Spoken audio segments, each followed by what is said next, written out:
Hello. This is the last week of the Just a Thought book group. It's been an amazing journey with the live book group and exploring together, and I hope you've enjoyed these videos to provoke some thoughts, whether you're reading the book or not. And of course they'll be here. If you do pick up the book in the future, you can come and remind yourself of what I've been sharing. So this week in the group we're reading chapters 28 until the end of the book.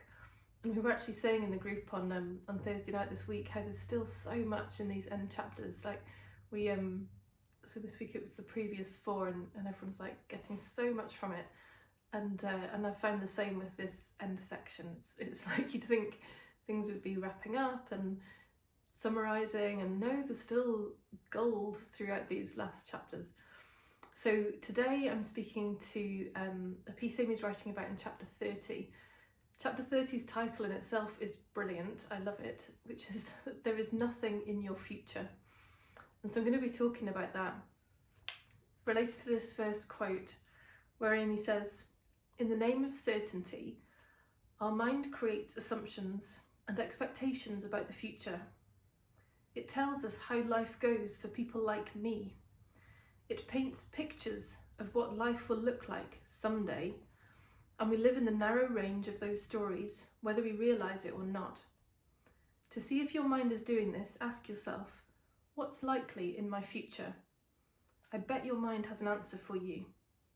Does the future feel limitless and full of pure possibility?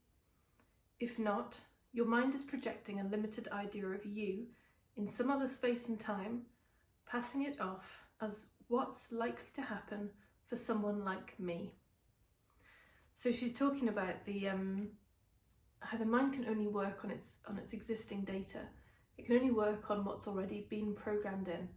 And so whenever we ask the mind, what's likely in my future, all it can do is recreate versions of what it already knows, which might be what it thinks I'm capable of. It might be based on what I see the people around me being capable of, the kind of jobs that are in my realm of world, the kind of possibilities I see as being available to me.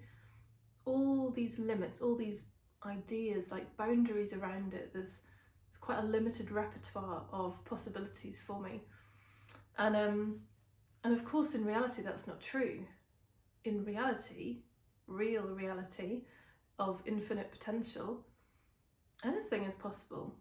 The full range, not just all the nice stuff, but all kind of what we'd count as terrible stuff as well. We don't know, we literally do not know. And it's something else that she touches on, I can't remember if it's this chapter or another one, the power of that phrase, I don't know. Because we don't. What do you see in your future? I don't know. I have no idea. And I also don't need to know. I've seen enough with this that if I have an idea of what I could do in the future and what I could create, what I could put out into the world, then cool. And that might happen, but it might not. And either is okay. The instant we think, oh, I need it to be like that, I need that kind of job, I need those kinds of clients, I need that much money, I need that kind of family, anything like that, that we put something out there in imagination, somewhere far away, separate from us. Oh, if only my life could be like that in the future. We instantly set up suffering within ourselves. We instantly set up discomfort because we're just imagining this place of lack that I am right now, and how, oh, I won't be okay until I'm over there. So I don't know what is in the future is the most spacious space of possibility that is truthful, that is really truthful. And so it does make me smile when in interviews, you'll be asked, where do you see yourself in 5 years' time? I would love it if every interviewee started saying, I don't know. I do not know. Because that's the truth, isn't it? But no, we don't say that. We play along with the game. The organisation wants to think it's got some kind of certainty in you. It wants to think that you're somebody who's committed, that you're somebody who's got ambitions, that you're somebody who's going to stay with them, and you want to make it look like you're the kind of person who will be committed and who will stay with them and want to develop with them. And so we play this little game of oh yes, I see myself being here in 5 years' time.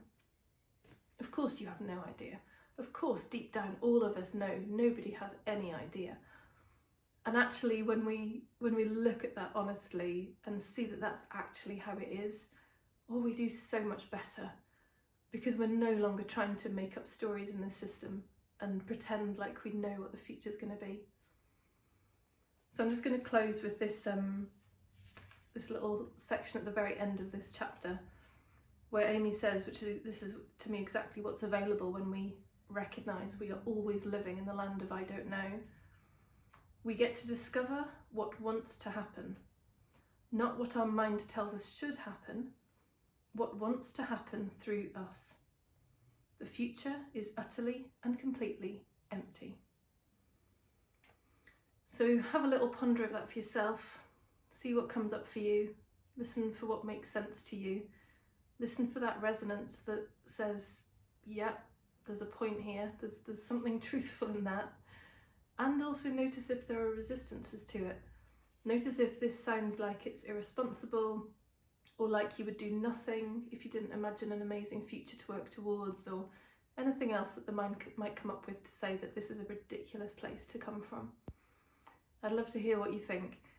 And as ever, whether you've read the book or not yet, there's the Patreon membership is there for you, with all the resources the live book group have had, plus extra content that I've written alongside each week's chapters, and these videos of course, and a whole bunch of other resources that all point in the same direction that this book is pointing. So whenever you're watching this that is available to you as like a self-study book group. So if you want to jump in there, I'd love to see you there, and I'll put the link in the description for the video. But for now, end of this current book group. It's been amazing. Thank you to Amy for having written this book, and thank you to you for watching. Lots of love.